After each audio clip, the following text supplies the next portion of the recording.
Y aquí estamos nuevamente con Esto es recibir a Cristo. ¿Qué significa recibir a Cristo para obtener perdón y vida eterna?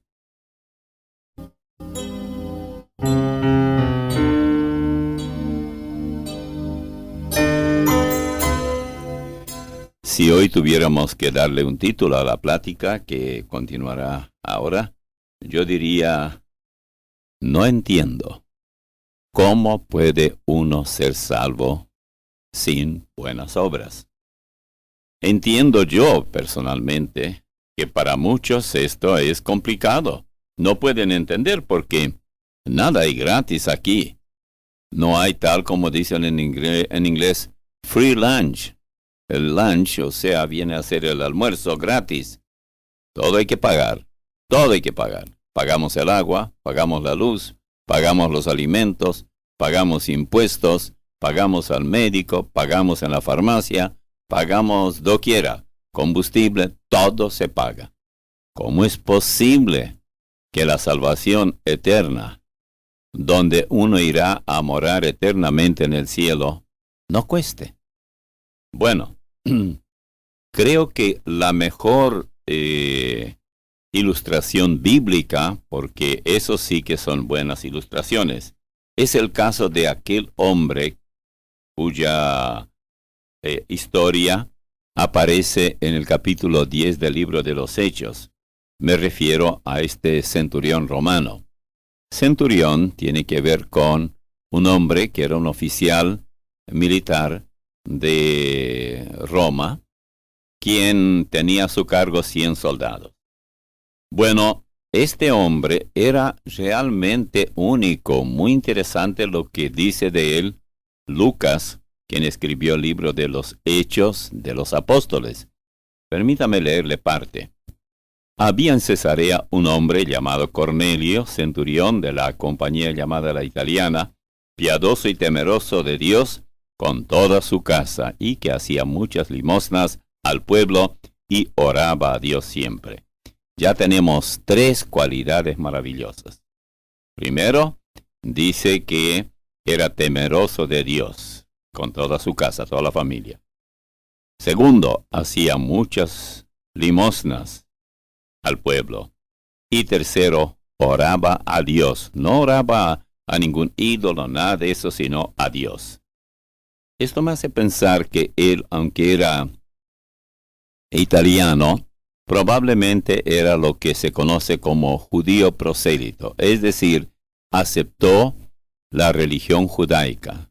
Todo lo que los judíos practicaban, él aceptó, es decir, la fe en el único y verdadero Dios, y también todo lo que ellos hacían de sacrificio y todo eso, y tenían que hacer para agradar a Dios, porque de otra manera, él tampoco sabía nada acerca de Cristo Jesús. Ya el Señor había venido, ya había pagado el precio de la salvación nuestra, ya había ascendido al cielo, había ya descendido el Espíritu Santo, que era la promesa que él enviaría todo esto, pero Cornelio no lo sabía.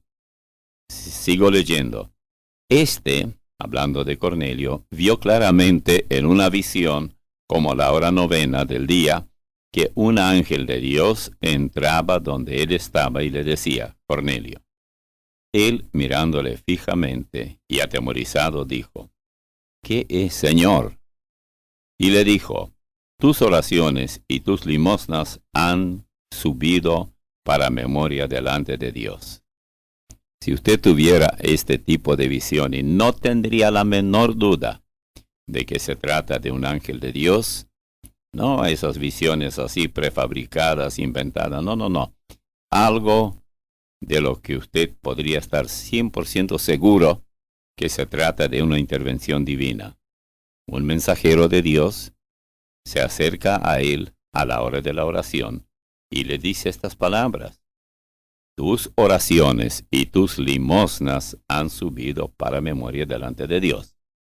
Yo creo que usted y yo saldríamos gritando felices y contentos, levantando las manos en alto, saltando de un lado a otro y diciéndole a todo el mundo tanto lo que vimos como lo que oímos.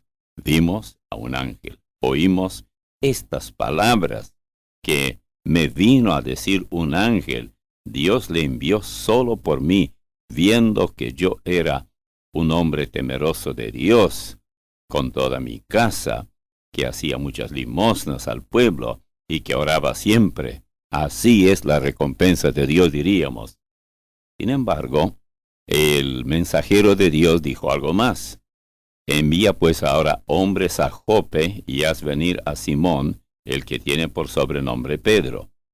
Pedro era el predicador de la palabra, estaba en Jope, que seguramente era el lugar más próximo de donde estaba Cornelio, así que algunos hombres tenían que ir a buscarlo. Dijo el mensajero de Dios, posa o se hospeda en casa de cierto Simón Curtidor, que tiene su casa junto al mar. Él te dirá lo que es necesario que hagas.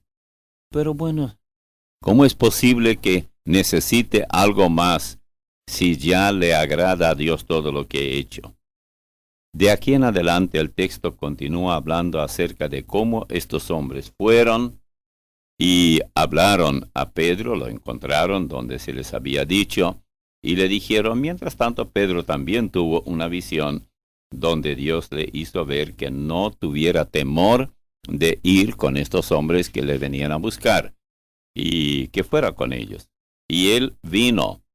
Cuando él llegó a la casa de Cornelio, ya había allí reunidas otras personas, porque Cornelio tenía muy buena relación con su vecindario, ayudaba a los necesitados, oraba a Dios siempre, temía a Dios, amaba a Dios y creía en el único y verdadero Dios.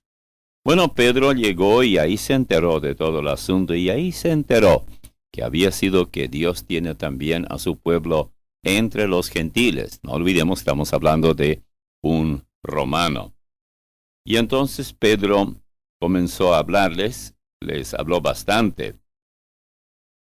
Dice, por ejemplo, versículo 37, vosotros sabéis lo que se divulgó por toda Judea, comenzando desde Galilea después del bautismo que predicó Juan, cómo Dios ungió con el Espíritu Santo y con poder a Jesús de Nazaret, y cómo éste anduvo haciendo bienes y sanando a todos los oprimidos por el por el diablo, porque Dios estaba con él. Y nosotros, dice Pedro, somos testigos de todas las cosas que Jesús hizo en la tierra de Judea y en Jerusalén, a quien mataron colgándole en un madero.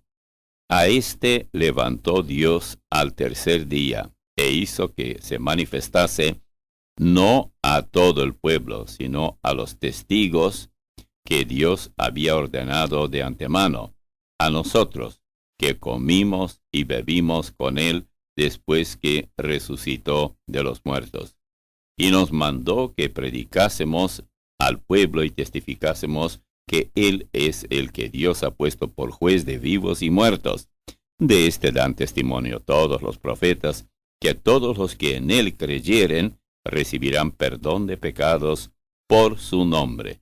Mientras aún hablaba Pedro estas palabras, el Espíritu Santo cayó sobre todos los que oían el discurso, y los fieles de la circuncisión que habían venido con Pedro se quedaron atónitos de que también sobre los gentiles se derramase el don del Espíritu Santo, porque los oían que hablaban en lenguas y que magnificaban a Dios. Entonces respondió Pedro, ¿puede acaso alguno impedir el agua para que no sean bautizados estos que han recibido el Espíritu Santo también como nosotros? Y mandó bautizarlos en el nombre del Señor Jesús.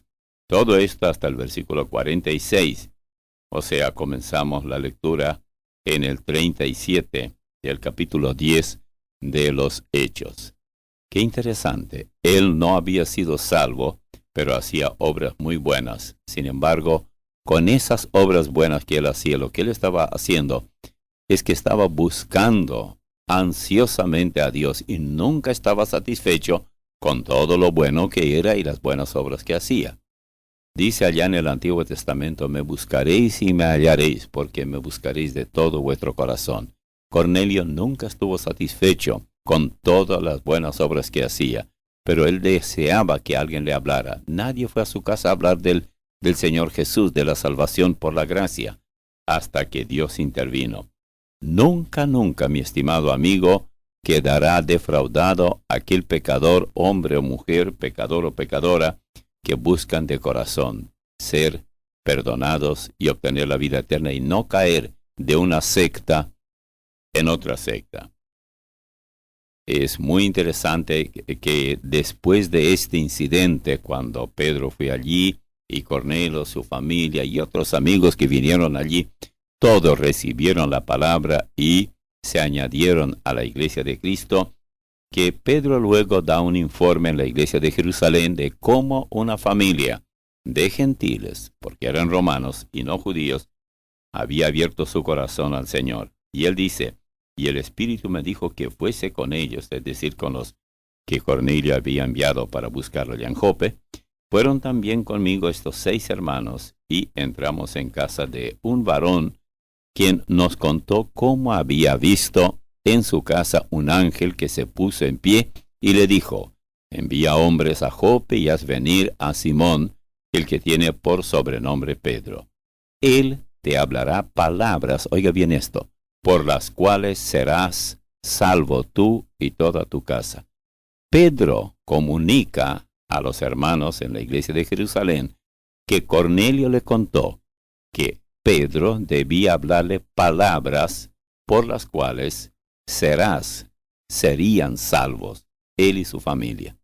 Definitivamente, Cornelio no fue salvo por las obras. Hay muchos pecadores hoy que también hacen todo lo que pueden y creen que esto los conducirá directamente al cielo. O sea, ellos están pavimentando su propio camino, despreciando el camino de Dios para llegar al cielo. Y a veces ocurre como el caso de Cornelio, que simplemente lo hacen porque simplemente nadie les habló, que ese no es el camino, que las buenas obras no salvan, que orar siempre a Dios, que ser muy piadoso, que ser temeroso de Dios y o tener oraciones cada día a determinada hora y hacer, caridad, ayudar a los pobres, dar limosnas y socorrer a los necesitados. Ese no es el camino. Pero Cornelio no lo sabía.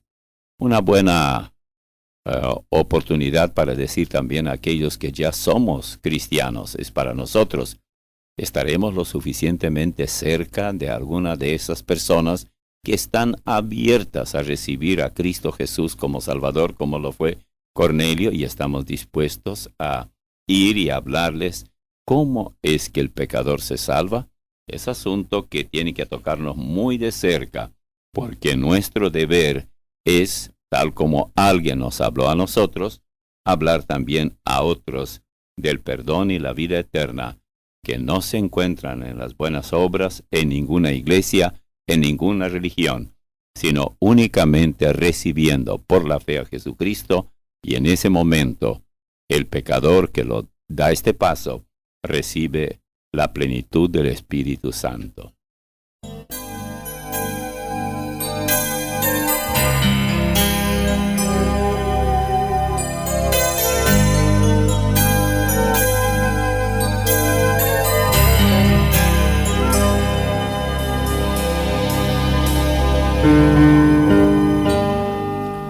Y aquí ponemos punto final a nuestro momento que denominamos simplemente Esto es recibir a Cristo. Le invitamos a no perder el tiempo. Hágalo cuanto antes.